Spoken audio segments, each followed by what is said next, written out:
At Mercy General Hospital, a big milestone has been accomplished. I feel great.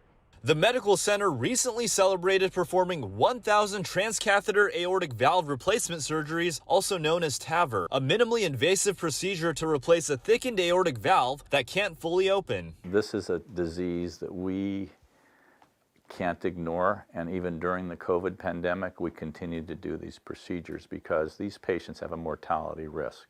Tests showed that I had a heart murmur and things were not going well there.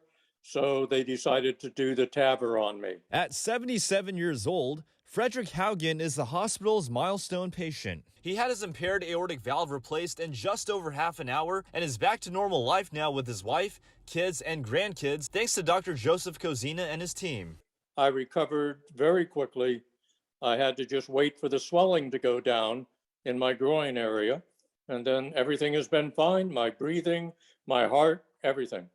Haugen says he wasn't concerned about going to the hospital to seek medical care despite being in the middle of a pandemic. However, studies have shown that over the past 2 years, thousands of Americans have chosen to delay routine visits to the doctor's office and even avoid the ER when they're sick, all because of worries surrounding COVID exposure at the hospital. No one will ever know how many deaths or delays have occurred as a consequence of those kinds of behaviors, more importantly in the field of oncology. Dr. Kozina says hospitals and clinics have plenty of safety measures in place, so nobody should be delaying access to care because of the COVID-19 pandemic. Get in and get it done. A delayed diagnosis for something like cancer can cost you your life. Later stage disease is always the worst disease to have to handle.